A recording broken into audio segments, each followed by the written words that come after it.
Lucky man. No, I'm not too bad. Just a fun day and night. Yeah, I saw you in the with the beer bus tour. How'd that go? It was cool. It was a good time. It was a new company. They've been up for 3 months, and I wanted to do something to support them. And so I, said if I can get 10 people who, do a lot of blogging and Instagramming about beer in the area together, can you give us a discount for a tour? And they gave us a half off code to use, and I got 10 people on board to go around and plug the hell out of them. So that's awesome. It was a good time, and we got a couple of us got an Airbnb up in the area though, so we spent the night out after the beer tour and bounced around because there was like 4 breweries and a half mile in this one area downtown Beverly, nice. About 40 minutes north. So it's not far, but we decided not to worry about getting home afterwards. What's the name of the company so it's on the YouTube channel? North Shore Brewery Tours. All right, everyone, try North Shore Brewery Tours. If you're ever in Boston? Yeah, North Shore, Massachusetts, just about 40 minutes north of Boston. It's all greater Boston if it's within an hour. Yeah. How's your weekend been? Yeah, busy, but good. Except we were just at a, my lady's dad had a fish and chips thing, so I was just there. And we drove separately, and on the way back, my van is not running great for some reason. Ran fine there, not running great now. Sucks. Yeah. I'll have to figure out what's going on with it. Yeah. The tail is just not wanting to quit. No. The cats love it. Hey, Diane. Hi, Diane. Can't hear you.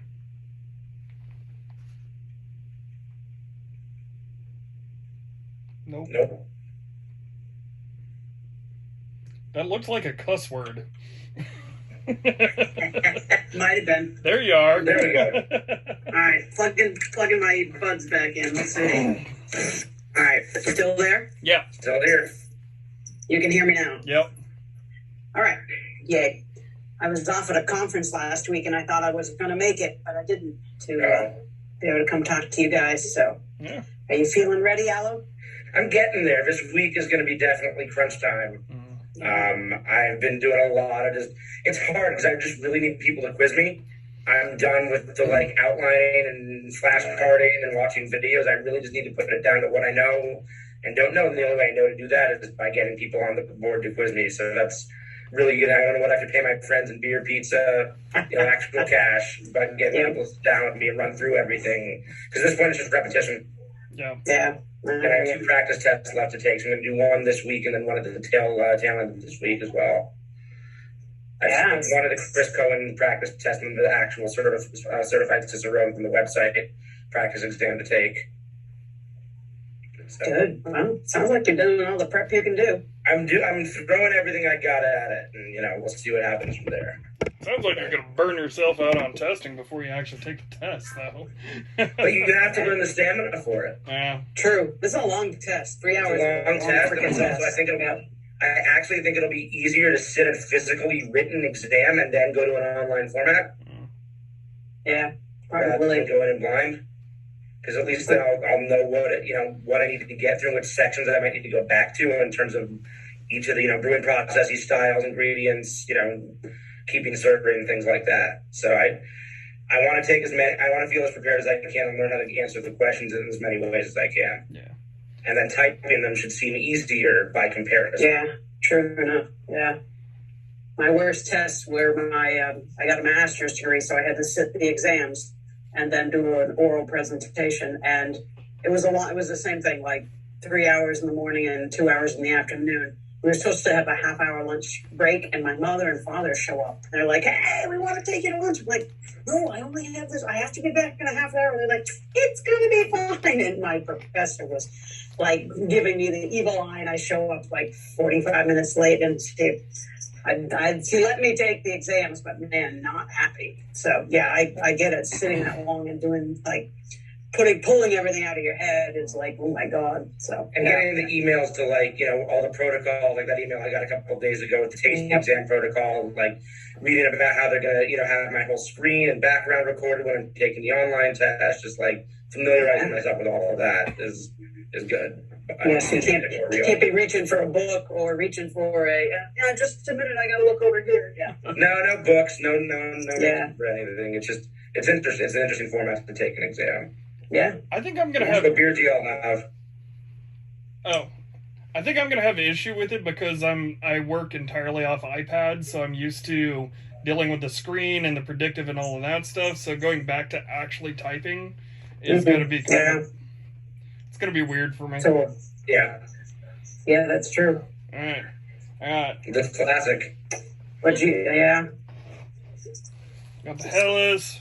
I also got. We did go classic, yeah. Got Pilsner Kel, yeah. So I have these. Only Kolsch that I have. Kolsch, okay.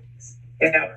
So my good friend's Trap for Hellas, and then I got one of their Pilsners, but I didn't have a chance to go out and get a Kolsch. So yeah, I don't have a Hellas. I have a Kolsch that's not BJCP because it's what I have in my fridge, and then I have Pilsner or Cal. But I poured them both about 15 minutes ago because I'm trying to also get used to that fact that they are all going to be served at room temperature. Yeah. So I'm trying to let them settle a little bit before I dive into smelling them and tasting them. So they've been poured for about 10, 15 minutes now, so they should be about that, getting there. But I'm warming the glasses in my hands. Yep. But I definitely think this is a comparison they could do on the exam. Is it a Kolsch or is it a Czech Pilsner or is it a Kolsch or is it a Hellas? It's part of the reason I like to pour all of them and set them down.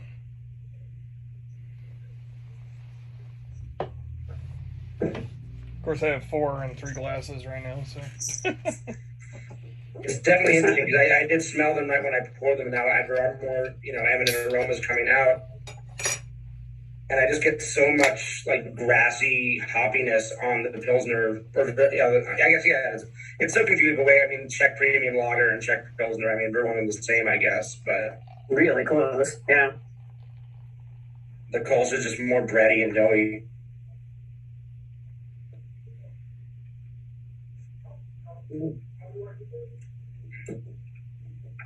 The Hellas is good. I like that one. I will never say no to a Hellas. That's just, that is my go-to. I don't remember the last Kolsch that I had. Sorry, what were you saying, Diane? Go ahead, Bender. Oh, I just said I don't remember the last time I had a Kolsch. Yeah. Did you have a good brew tour? You went on to a few breweries. It was fun, yeah. So it was a new company that's been around for 3 months, and I used to run my own brewery tour business in Boston about 5 years ago. So I wanted to show them the same support that I tried to get my tour company by saying, hey, I have a group of 8 to 15 beer blogging, Instagramming friends. If we go on your tour, can you get us a discount code? We'll promote the heck out of you through all our social media channels. Because when I started my tour business, I did the same thing. Instagram wasn't as big of a thing and a platform back in 2015, but I reached out to local Boston area journalists, bloggers, social media people and said, I'll give you a free preview tour for promotion of my event or my tour. So, it was a good time. And then a couple of us stayed up in the area in Beverly overnight. There's 4 breweries called the Beverly Beer Mile, within about a half mile, 3/4 of a mile, right in downtown. So we went to 3 of the 4. And stayed there last night. So it was a good, long, fun day. And it was cool. It's been cool here. It was like 67 really cool. yesterday, so it was perfect weather for going, it was 80 and muggy and slogging around. And one of the breweries, the second on Granite Coast that we went to, the brewer did not have an IPA on the entire draft list. And he had 14 or 15 drafts. And he had like a winter spiced, like Belgian double. He had a damp beer. Which I don't know if you've had a damp beer before. I have. Yeah, Switchback makes one. And that's where I've heard of it before. Okay. Mm-hmm. It's a Marzen grain bill with a Hefeweizen yeast. Oh. Yeah. It's really nice. So it's a little bit more of that rye, like grainy maltiness that you get from a Marzen or maybe, beer that way, mixed with the aromas of banana and clove from the Hefeweizen yeast, but not as pronounced. That sounds really amazing. It was. It was one of our collective favorites there. So he had like 5 or 6 German beer styles. He had an old ale that was like molasses aged. It was really cool. And I think once he found out that we were beer geeks and not just like your casual tourists coming in expecting IPAs and sours and stouts, he was super excited to talk to us all about it. So that was a really cool stop. It seems to be so rare now that somebody isn't overdone with IPAs. Right. And then the other brewery, when we got back to Beverly, the other one, I'll just real quick, they're the ones who specialize in cask ales that I went up to about 2 months ago and met with the owner. They had 5 English beers on, and 3 of them were on cask. Nice. So it's a cool little area for beer, beer styles. You get into Boston, it's where all those IPAs and things, because that's where the majority of people are visiting want. So it's cool to see people crafting what they want to craft a little further outside of the city. My conference was in Hershey, Pennsylvania. So, get your chocolate fix? I got my chocolate fix. But the brewery there, it begins with T. I can't think of what the freaking name is. They did a reception there for us as part of our, there we go. Thank you. As part of our conference, we did one of our evening receptions there. So that was nice. Anything they had on tap was part of the deal. So that was a nice night. Nice. Yeah. Good brewery. Nice beer. Trogs is great. My work actually just did a free tasting with them yesterday. Oh, yeah? One of the very first welcome back, one of the very first in-store tastings since COVID. And we had 5 beers of theirs on draft. They had a good Doppelbock. And, Trogonator is great. The Perpetual IPA was very good. And then they had one more. They had a triple. A triple that I tried. I can't remember the name of it, but a triple. It was good. That's the one I think I told you about a couple weeks ago. My buddy, he blind tasted me on a Belgian triple versus a Belgian Golden Strong. The Belgian triple was that Krogs Le Gras. And so it was an American iteration of the Belgian triple. And it went to more towards a Belgian Golden Strong because it's about 8% in strength. It's more that golden yellow color than the deep rich gold and more heavily carbonated. So it tripped me out. Yeah, it was really carbonated. Yeah. Indeed. So what are we picking up in these two? They're both very similar in color, with the Kolsch I feel like being a little bit lighter. Yeah.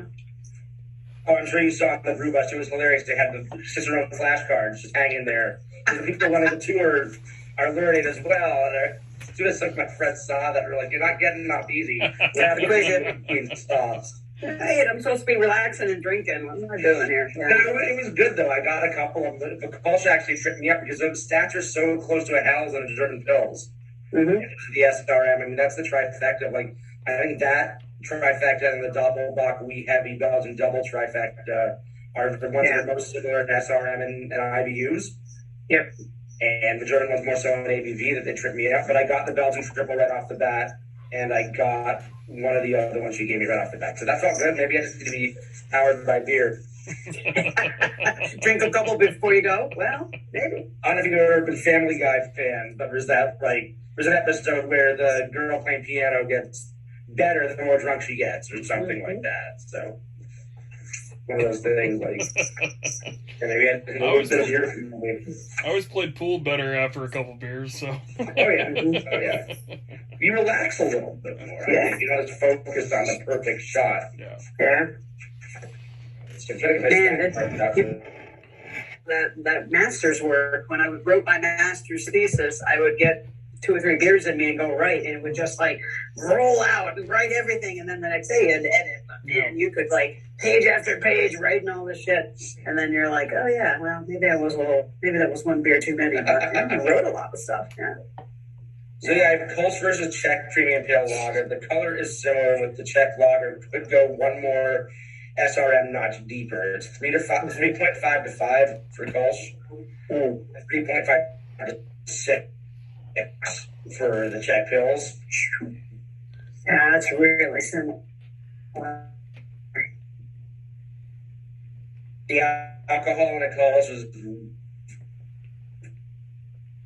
4.4 to 5.2. You guys are breaking up real bad. The big difference after Czech Pills is 30 to 45. Say that one more time? You guys broke up really bad. So did you. All right. Well, you're okay now. Okay. So which one is more bitter, Alan? The Czech Pils, 30 to 45 IBUs.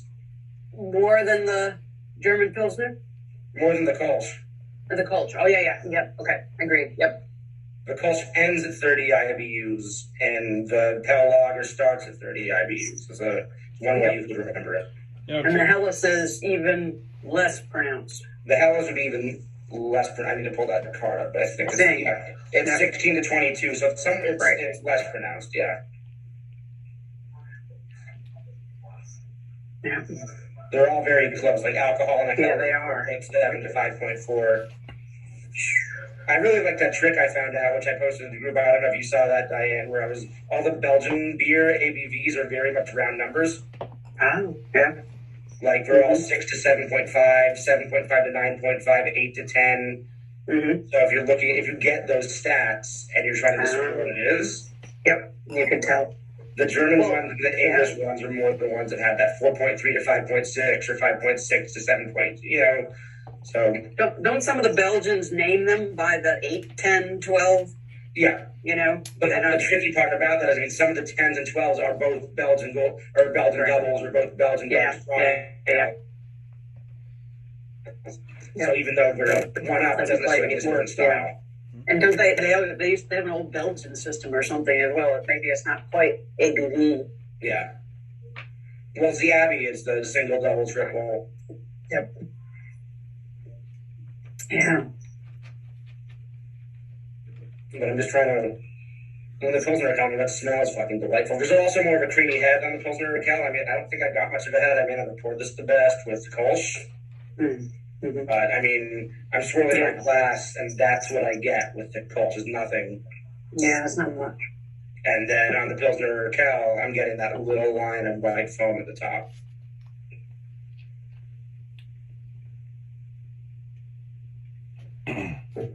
Yeah, my Kolsch and my Helles are basically indistinguishable.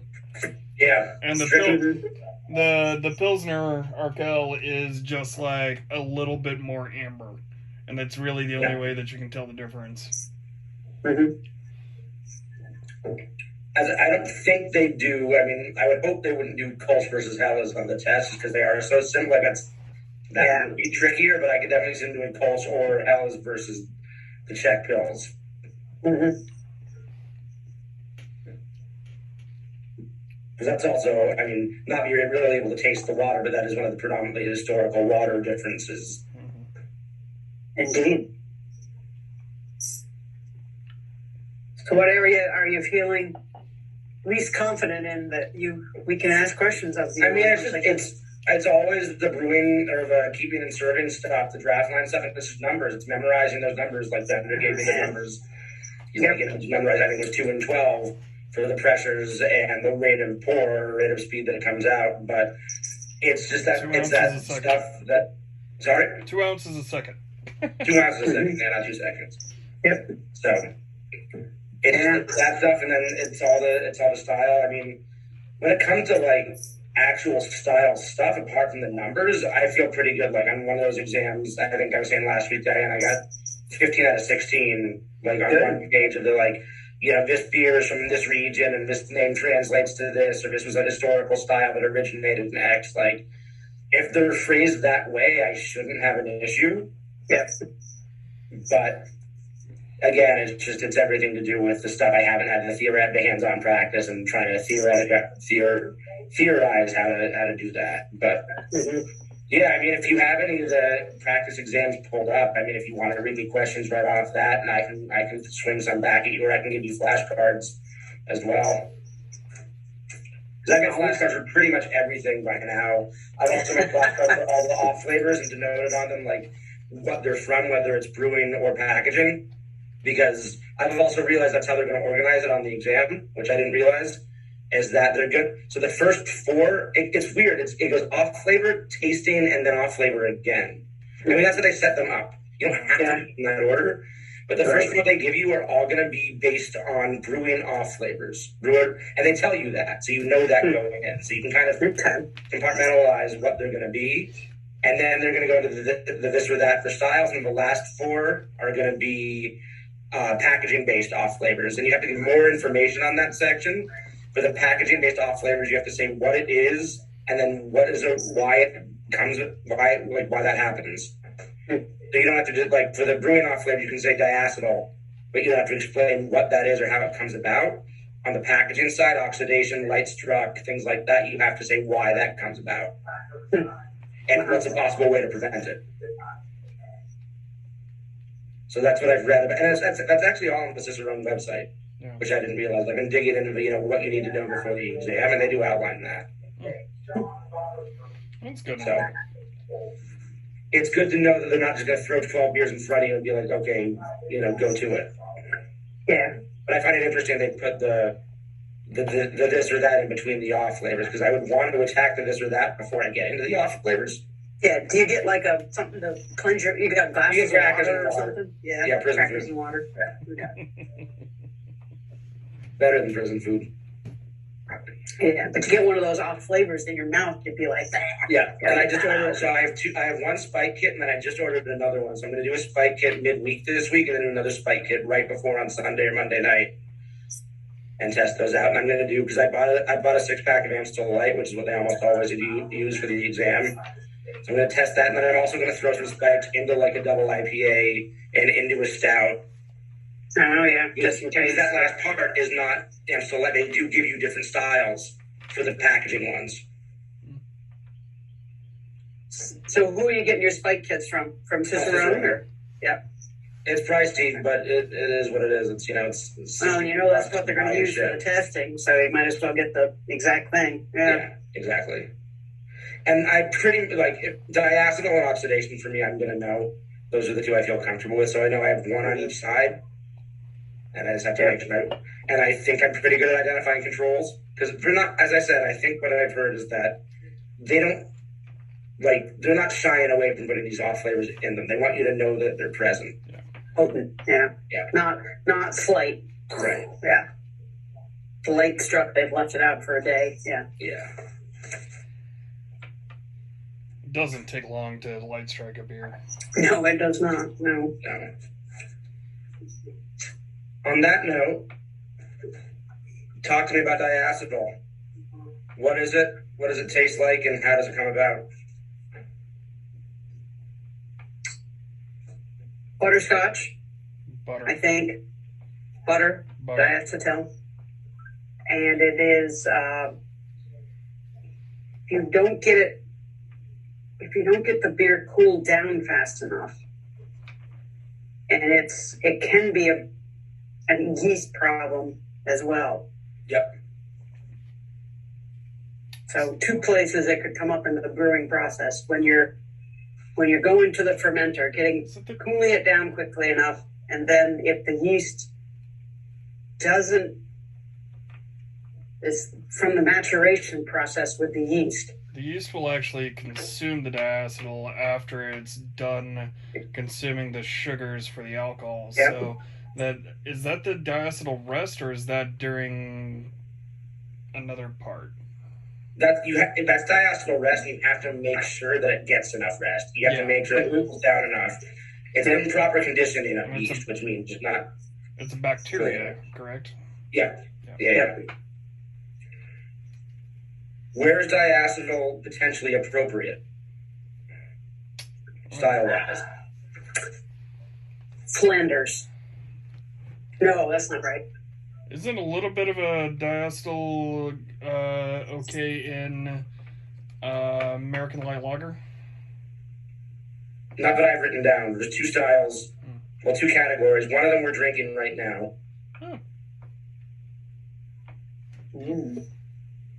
Probably Hellas? No, that doesn't seem right. You're lagering that. I don't think any of them should. One of them we're drinking right now. Kolsch? Really? I don't know which one. That's interesting. Czech lager. Small amounts are appropriate for Czech lagers. Okay. And most English ales. So any of the bitter families and probably else. Oh, it's the apple. It's the apple one that you can find in American Light Lager. Aldehyde. Yeah. Right. Yeah. That was a good one. Yeah, that was a good I didn't know that one. Or I probably read it once, but it didn't stick. They used diacetyl to make the buttery flavor in cinema popcorn. Right. That's why I remember that it's butter. Like it will taste more like butter than butter does.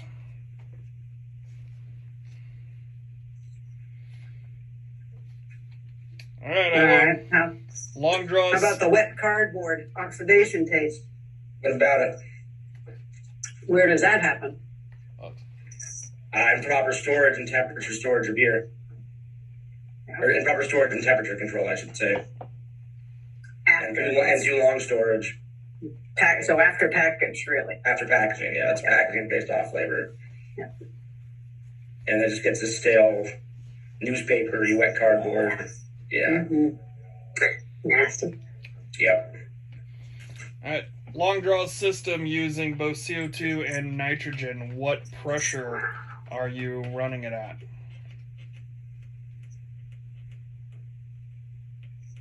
Well, doesn't it depend on the length of your long draw system? But you gave some numbers, Bender, that were standard. Yeah, depending on. This is kind of standardized. It's not. It can change to a certain degree. It really depends on how much resistance that you're putting into it, and that would change the pressure of the nitrogen that you use, but the CO2 would stay the same. 12 psi.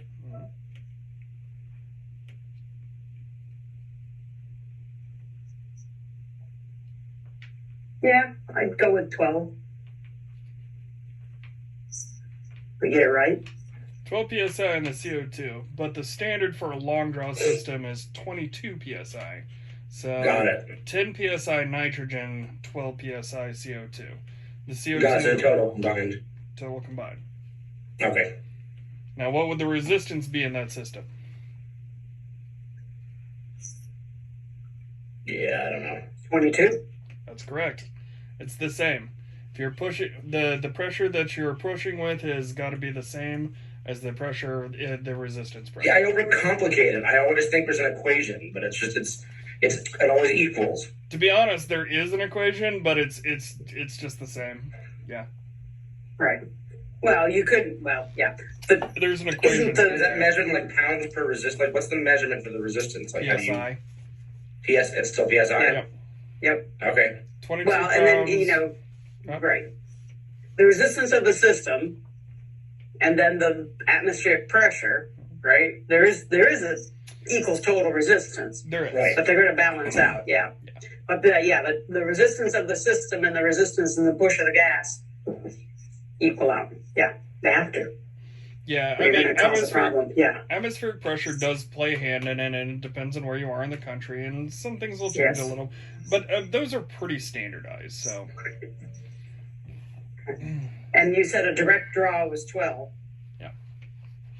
12 psi. Standard 22. 12 psi at 38 degrees maintains 2.5 volumes of CO2 in carbonation. Which is standard carbonation. Standard carbonation.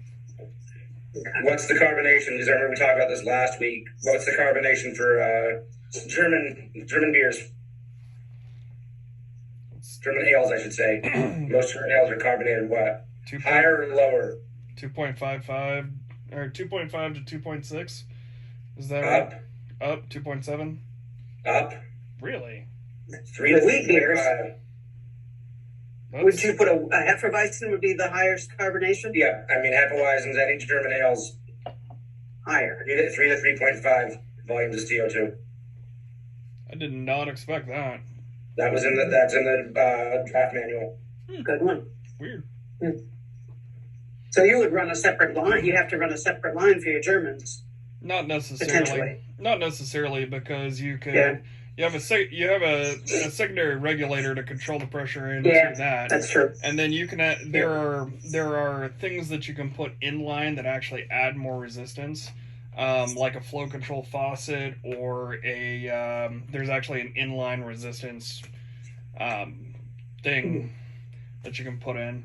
But I tend to go with like flow control faucets for things like that because it just tends to work better, in my opinion. So in your long draft system, you're going to have one of those German beers that wants a higher volumes of CO2. Mm-hmm. So you're at the 22, but the resistance is 22. So you put a control faucet on, and then you make it even harder to come out of the faucet. So you force more CO2 into the beer. Well, right? Or more? No, you have to have more CO2 into the beer to maintain carbonation, so it's pushing at a higher PSI than you have resistance. So you add a flow control faucet to allow for a higher pressure, but a lower flow. Yep. Okay. Whew. Get that one, Ella. That's an interesting one. That would be an essay question. That would be, why do you use one of those control faucets? Yeah. I hope not.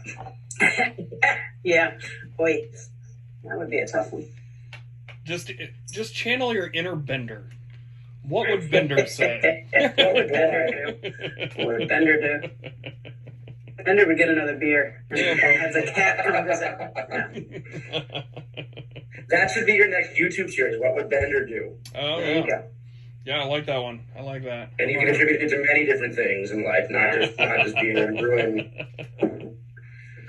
All right, let's talk about those flow systems. How about what about the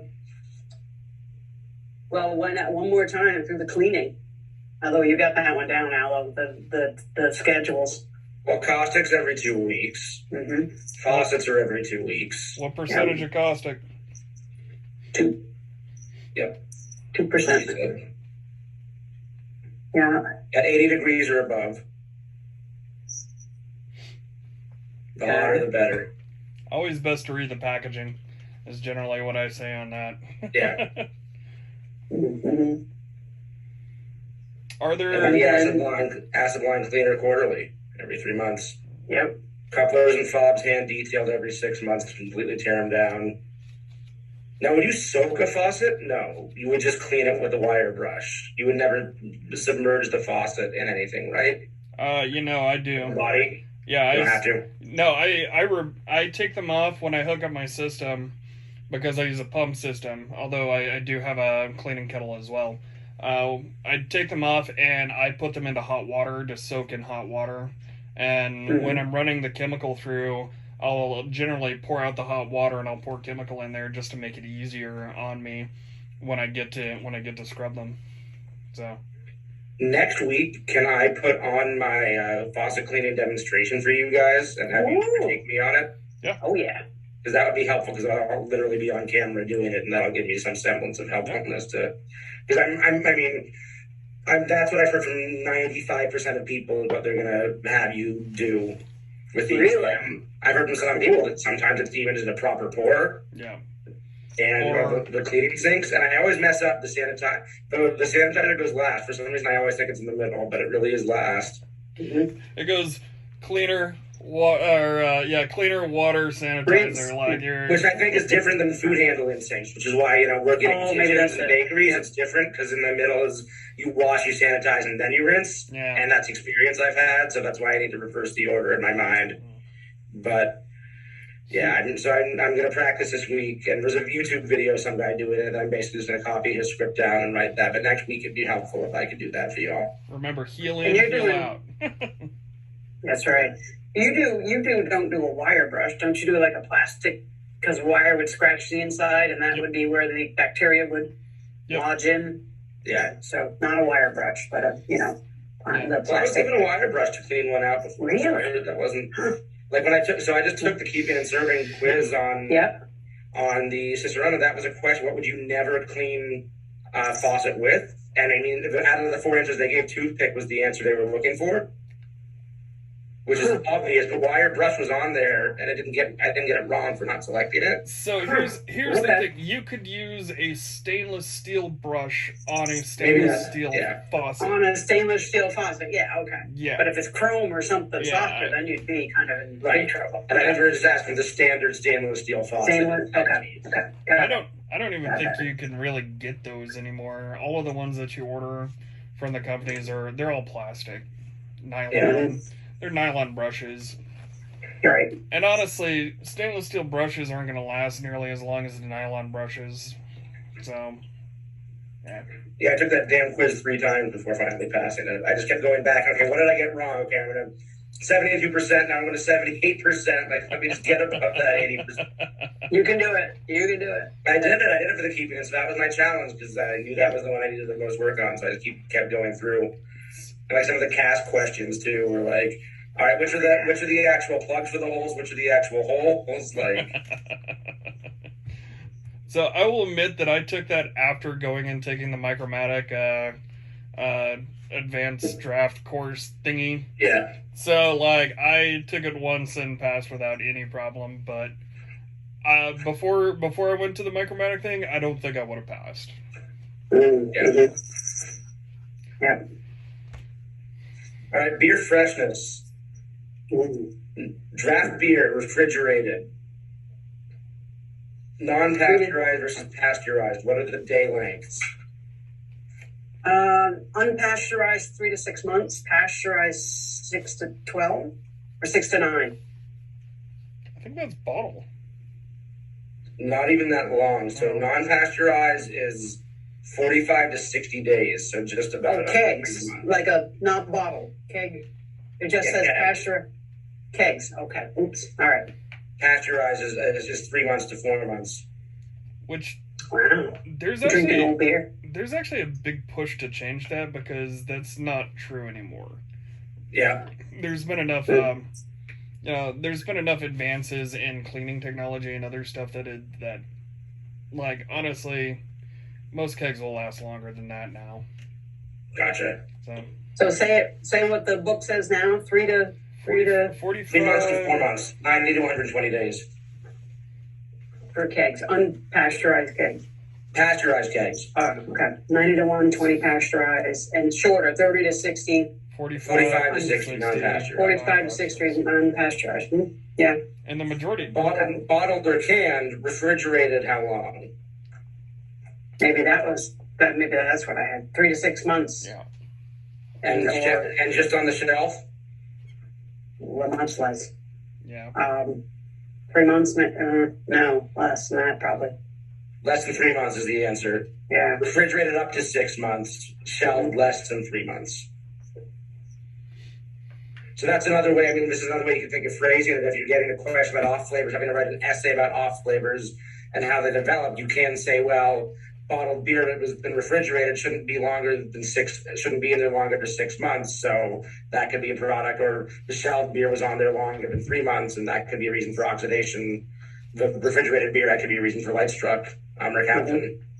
Yep. If it's in there longer. So that's just another thing to add in, or another way to phrase it. Now on the shelf, too warm. Yeah. Uncontrolled temperature environment. Delivered in Florida, set on the loading dock. It's over. It's always Florida. It's always Florida. Good examples in Florida, though. All right. What are the 2 ways to get CO2 into solution to carbonate beer? That's not going to be on the test. Really? 2 ways to get CO2 into solution to carbonate beer? Yeah. What are the 2 ways that you carbonate beer? Oh, you carbonate beer. Yeah. Oh, sorry. Okay, that's just the way it was phrased. I wasn't sure what you were asking. No, we refer natural carbonation or forced carbonation or bottle conditional. No, that's fermentation. Bottle condition gets CO2 into the beer. Yeah. Yeah. That would be true. Bottle or and then forcing it. And then forced. Forced carbonation. Yeah. Yeah. Good one. Sorry, we refer to beer as solution when we're talking about. Got it. Okay. Yeah. I was thinking of like cleaning solution. No. It's a liquid. And so which one which one is a liquid solution. Like they talk about like bottle conditioning being a much more smooth carbonation or that kind of like. Does that mean anything?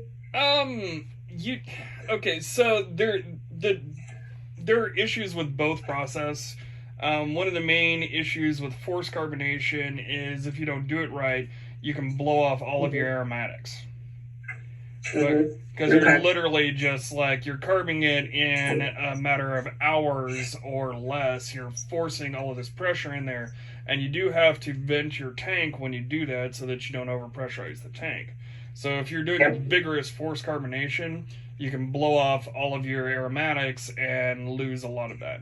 Where that's not going to be an issue in bottle condition. Okay. And what are some of the problems with bottle conditioning? The math on getting the prime correct and making sure you have the right amount of sugars and yeast into it for it too, so you don't blow up bottles. Because you can turn a bottle into a hand grenade pretty quick that way. And then, like, potentially the inconsistency of one bottle is great, the next one didn't carbonate well, the next one's overcarbonated. That's the thing, is forced carbonation, you can also test it. We carbonate our beer and then we test it with two different methods, using a Zamenagel and using a C-box. So we know what the carbonation level is in it before it goes in a package. So if you get your mix wrong or something like that, your consistency could be way off. Also, you're dosing in line when you're filling, which means that in theory you could mess it up and like some of your bottles have more and some bottles have less. So now, honestly, the difference in flavor, I don't know if I could actually tell you. Yeah. So you said carbonation in line when you're bottling, but also isn't the forced carbonation in like the bright tank? So there are different ways of carbonating. So most of the time, most of us use just a bright beer tank to carbonate it, and that's the finishing tank. You package off that tank. They have bright tank, finishing tank. Okay. Yeah. Same thing. Sort of. Bright tank is the bright tank is the last tank. It's the tank that you're gonna package off of. So that kind of thing. So you can carbonate in there direct and then package, and that's the way the majority of us do. But there is such a thing as an inline carbonation.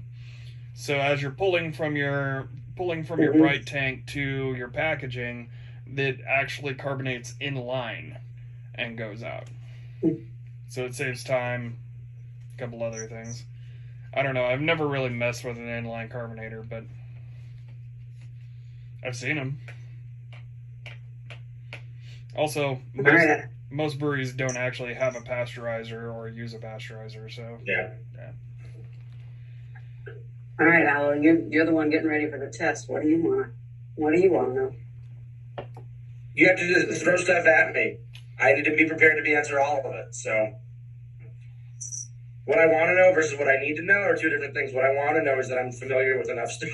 Like, I want to reinforce what I know, but... Ben is ready. Here you go. What is the effects of alcohol on the body? A lot of karaoke, makes me happy. Pizza cravings. No, it's a depressant that stimulates the central or attacks the central nervous system, and it can cause blurred visions, slurred words, loose inhibitions, and poor judgment making. And a diuretic makes you go pee all the time. Beer. Yeah. Getting nerds laid since forever ago. Yep. And it makes you go pee all the time. Yeah. When you drink so much beer. Yes. Mm-hmm. What part of the body does it get the majority of the absorption in? Oh, the small intestine. Correct. Nice. Good one. What are two signs that you should not serve a bottled beer? A bottled beer? Mm-hmm. Chipped lip of the bottle or something, something to show that there's broken glass or just something chipped with the lip. Okay, that's the third answer. And potentially a ring. You look at you got the bottle, you're about to pour it, you see a ring of right around the top of the beer, like a bacterial ring. Yeah, you don't want to serve that. Would an off date code be one of those? A stamp date that's off. That's not. Is that on there? That's not the one. That's not the common one. There's a more common one. It would be something floaty, white flakes. Oh yeah, particulates, white particulates when you pour the beer. Yeah. Mm-hmm. I was trying to think of all the things before you open the actual beer. Yeah. Mm-hmm.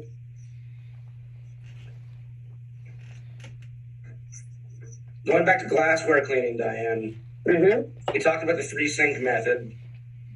Is there a specific type of detergent you should put with the warm water in the first sink?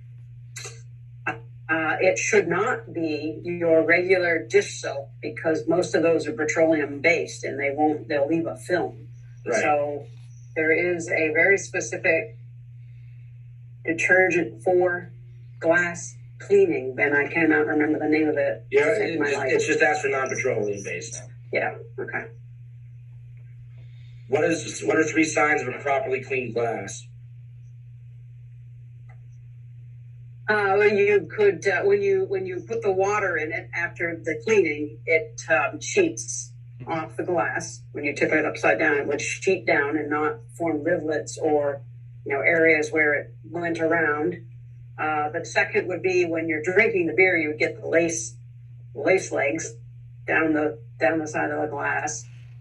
And when you poured the beer, you would not see bubbles like coming up from the bottom or the sides, when that clinging. Where the bubbles form on the dirt on the side of the glass. Clinging to and one more.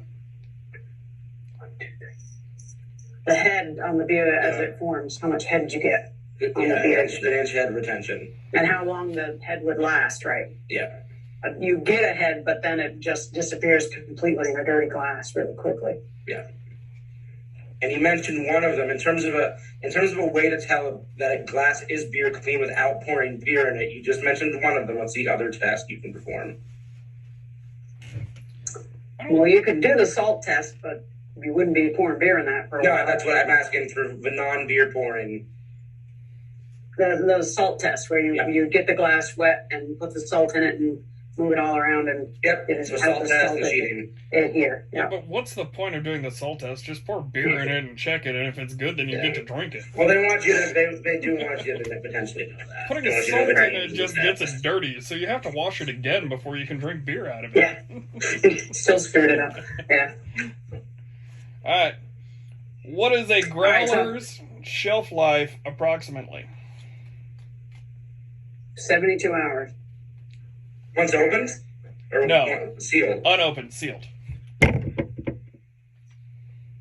A week, 7 to 10 days. Yes.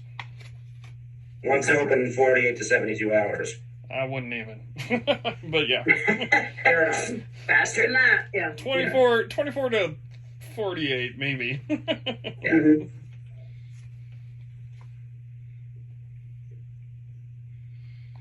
How long does beer stay good in a cask once it's tapped?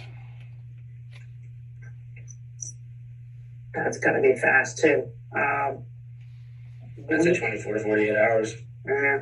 Even less, yeah. That's why they do cask weekends and cask days. Mm-hmm. Mm-hmm. Is it like less than 72 hours? Is that like... Pretty much. I mean, I actually don't like his answer, but yeah, you're right on that one. Must be consumed in just a few days. Just a few? Okay, that's great. Yeah. There you go. I guess it's real scientific. It's a good question, but his answer sucks, so... Yeah. Whose answer? Cohen? Yeah. Okay. The more I go through his flashcards, the less I actually like him. I keep going back to this Kolsch. This Kolsch is really good. Kolsch's are nice beers. Summertime. Gotta do it. It's got a nice soft mouthfeel on the palate. What is the normal range for mash temperature?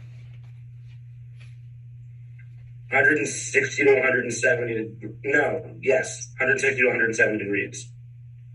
145 to 155 degrees. Yeah, that one. There you go. Sparging or louder. No, sparging is 160 to 170. Yeah. Yeah. Mm-hmm. But there's a bunch of breaths that are in like lower than that. Right, but the normal range, got it. Yep. Normal range, the only range I think they'll ask for. Yep. Well, there's a lot of single mashes, so there's. Yeah, that's true. That's the one, 145. Yep. Why in the world would you do a decoction mash? Unless you were doing a very specific style that required it. You're German and proud. Yeah. There you go. I mean, honestly, that's one of my big issues with studying a lot of this is they go through all of this different shit, and it's like that's not really how it works in the modern brewery. Like, nobody does that anymore. Yeah. We've got faster, easier, cheaper ways of doing it now. Yeah. But if you want to be super, super specific to style, yeah. What are the typical impacts of aging a beer? His questions are so general. The typical impacts of aging a beer. Yeah. Does that mean in wood, in a bottle? In a bottle in your cellar. Like, oh, okay. Yeah, you're cellaring a beer for later.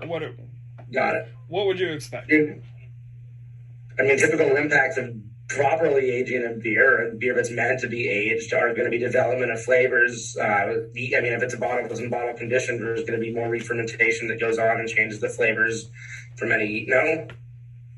The yeast are going to die, so that does have a flavor change. The lysis of the yeast will change the flavor to more soy. Soy saucy, brown sugar. Yeah, umami flavors. Your hop bitterness is going to continue to decline and decline and decline. What else happens? What other flavors could form?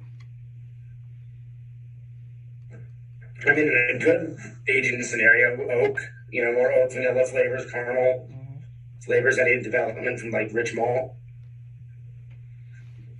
Could you get raisiny? Depends on the beer. You could get raisiny. I mean, a barley wine could be more raisiny, figgy, pruny. Any of those like rich, dark fruit, characteristics will come through more.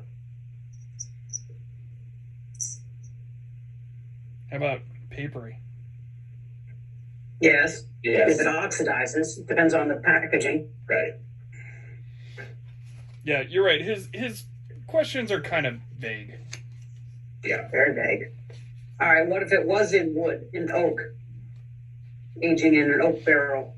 I mean, you're going to get vanilla flavors. You're going to pick up any flavors. If it's a neutral oak barrel, you're just getting that vanilla caramel note from it. You're also going to pick up potentially any microorganisms that have been living in the oak, any lacto or, any of those bacteria. Lactobacillus. What flavors would you get from Brettanomyces? Basically, what I used to describe it when I gave tours of the Russian River was wet dog in a phone booth. Hay, barnyard. Barnyard, horse I love the blanket. barnyard. It's just horse blanket, hay. Yeah. Any fruitiness, grassiness, earthiness, but it's not an earthiness in terms of like a hop earthiness. It's a different type of, it's wet earth. Yeah, mud. Yeah. Good. And anything else than wood. I mean, you're going to get, various wine notes from any wine barrels. You're going to pick up, very rich rum notes from, obviously you're going to get those notes from any specific barrels, but a lot of it's just oak, vanilla, caramel.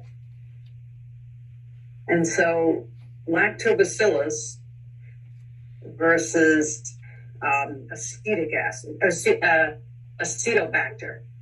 They both make acids, but they're supposed to impart different flavors. Well, lactobacillus is a yogurty flavor. I mean, it's the same stuff found in your probiotics and your yogurt.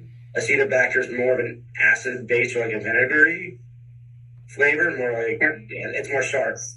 All right, so a tang from lactobacillus, like yogurt tang versus vinegar from acetobacter. Yeah. Name 2 findings used after fermentation. Like the diatomaceous earth. And no, that's not a finding. I take that back. The gelatinous findings or Islings?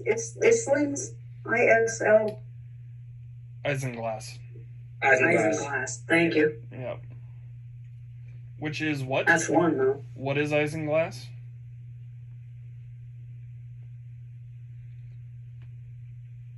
If it's used on a beer, then it would no longer be vegan. So it's a lard, like a lard or meat? No.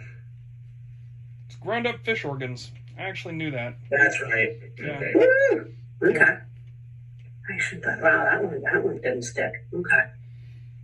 Also, what's the other one? Polyclear. It's a plastic thing that's used.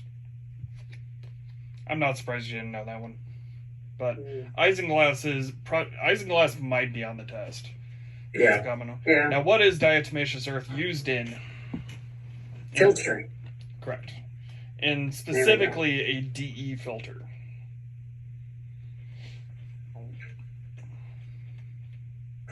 Okay, what are the different types of filters and different ways of filters? Centrifuge.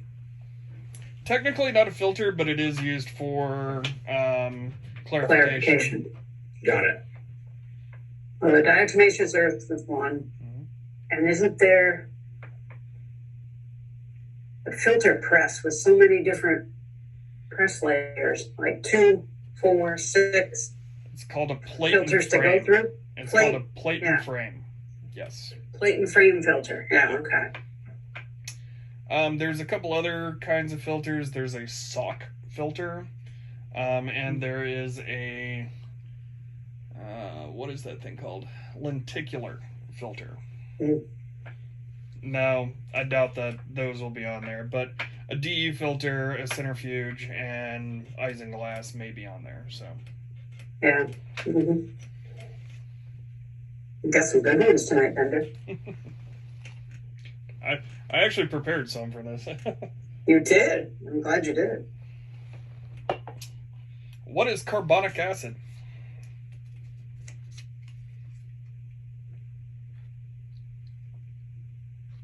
I don't know. It's not a thing I've come across. Think about it. It is. It's something you've come across. Think about it. What does it sound like? Acid for cleaning. Not that one. Carbonic acid. Is it a byproduct of carbonation? No. Oh, yeah, it's yes. All right. When you take a cold beer and you put it in your mouth, when the CO2 hits your tongue, it switches to carbonic acid, and that's that burn, the carbonation burn you get. Cold, high carbonated beers. So this is an interesting note. CO2 is acidic. So when you're using CO2 to clean your draft system, it can actually neutralize the caustic that you're using to clean it. Yep. So that's always something to think about if you're using a cleaning kettle. Carbonic Makes acid. Sense. Cool. All right, one more question. I hear my 9 o'clock bell going off in the background. Uh-oh.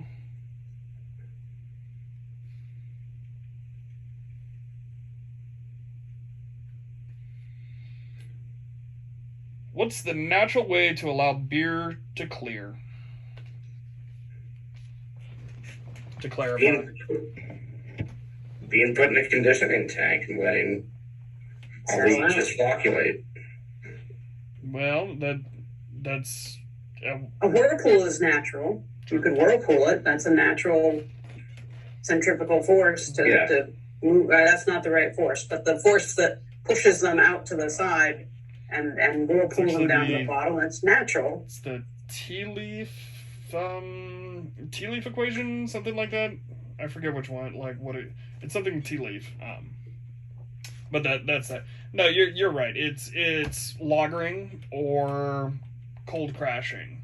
Cold crashing, got it. There you go. Oh, condition. Okay. Yeah. Okay, good one. All right. All right. Otto, you're getting buddy? there and getting there.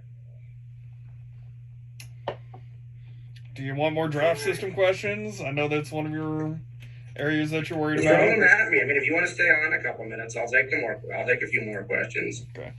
All right. What do we want to taste this week?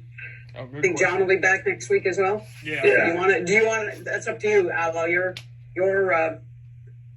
you've got to deal with this too much on a Sunday night before your test, or on the 20. What do we got? 26. It'll be 2 nights before my test. I'll probably, I don't know. I'll probably want to go back to do something dark. I'll probably want to do. I go back to I know we did a Doppelbock and a wee heavy. Did we do a Doppelbock and a double, or a wee heavy and a double? Yeah, that'd be cool. A Belgian double and a wee heavy. Yeah. Okay. All right. Sounds good. All right, you guys can keep doing. I'm gonna head out, but a Belgian double and a wee heavy. That's the one that I think is going to give me the most trouble if it's on the exam. Cool. Because they're so close. The only difference is yeast.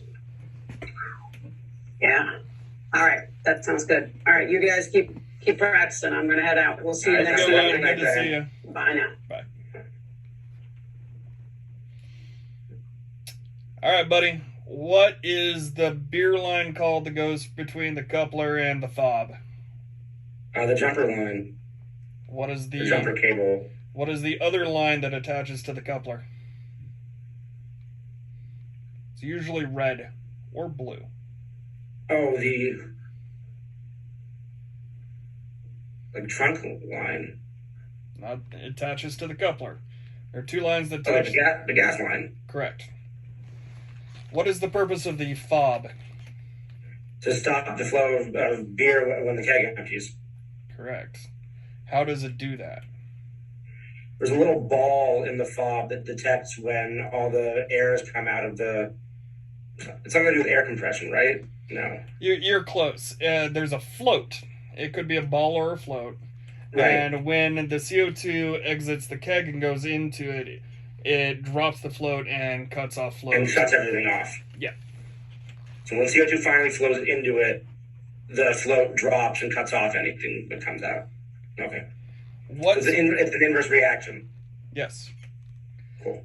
What tubing is used in a trunk line? What tubing? It's like the names of the different tubes, or yeah. There's glycol chillers, and there's barrier tubing. Barrier line. Barrier lines. Close enough. And it's called a python when it's all bundled up. Yeah. No. That's actually one is that like a technical name for it, or That's one I hadn't heard until you guys said that the other week. I'd never actually heard it called that, but we just call it a trunk line. Okay, so they're one and the same. Yeah. Okay. What size tubing do you use for a choker line? 1/4 inch? No, I'm making that up. I don't know. 3/16. 3/16. Where would a choker line be found? I was just reading this yesterday.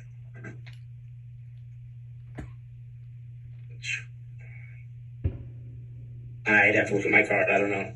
Okay, the choker line is the very last line before the faucet. So you go from your standard jumper line is going to be 3/8.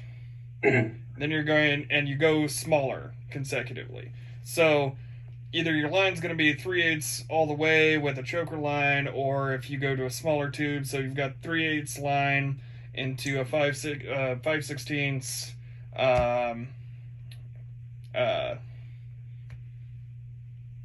barrier line, trunk line, and then you would go down to, for your very end, you would go down to your 3/16 length for your choker line. And the purpose of the choker line is to create the last of the resistance. Got it. So say that you've got all of your math figured out and you run it and you get down to it and you're still at 8 psi worth of resistance and you need to add in that extra 4 psi. Then you would do the math to figure out how long of a piece of 3/16 line would be to add 4 pounds of resistance. Okay. Make sense? Yeah, that makes sense. I mean, that's going to be higher end stuff, but that might be on there. Yeah. Let's see. What is the CO2 check valve called in a coupler? The Thomas valve. Correct. What would be the first regulator be called in a system?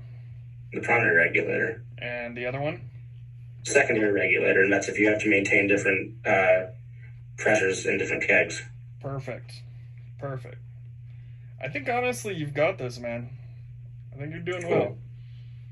Where would there be another check valve in this system? A one-way. Right on a regulator? No.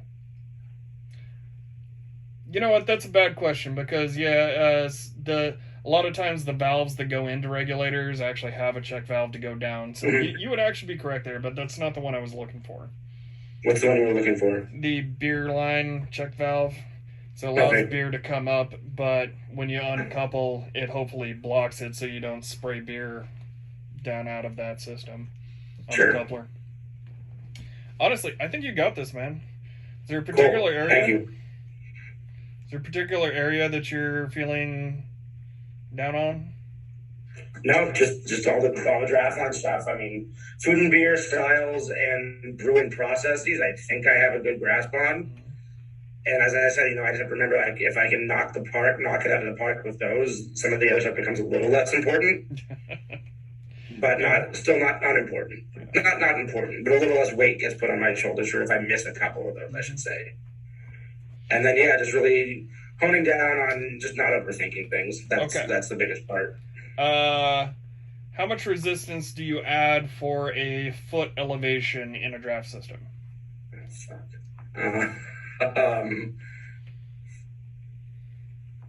I don't know. I don't see. This is the thing, is I don't understand why you have to add resistance for elevation. So therefore, I have a hard time. Gravity pulls it down. So for every foot up, you add half a psi, but for every foot down you go, you subtract half a psi. Okay. So you're fighting against gravity, and then gravity is helping you. So and you're adjusting that on the regulator. That's resistance. So resistance. Yeah. So your trunk line goes up to the ceiling, over, and then down, but it goes from the basement up to the ceiling of the first floor. So you're going up, 15 feet, going over, and then you're dropping 5 feet. So you would add 15 feet of resistance. Well, we'll make it easy. 12 feet. 12 feet. So you would add 6 pounds of resistance, and you take it over, but it only drops 3 feet. So you would subtract 1.5 pounds off of that. So your total, does that make sense? Am I making it? It makes sense. As I said, it's just so hard for me to. These are just things like in my problems. It's just hard for me to conceptualize. Every foot up, you add half a psi. Every foot down, you subtract half a psi. Okay. Because I know that there have been questions about like how to calculate resistance. Oh no, there were on that keep it in serving exam. So that was one of the questions. So if you're not wrong, cool. I'll just keep reading up on it. I was ready to drill it in. I think you're getting there. I mean, honestly, that is kind of higher level draft system stuff. So I think once I take these last 2 practice exams, I'll really have a good feeling where I'm at. Okay. Well, let me know if you really want me to quiz you hard on it next time, and I will. Thank you. Sounds good. All right, thanks, man. I appreciate it. Not a problem. Have a good one, buddy. Cheers. You too. Take care. Bye. Bye.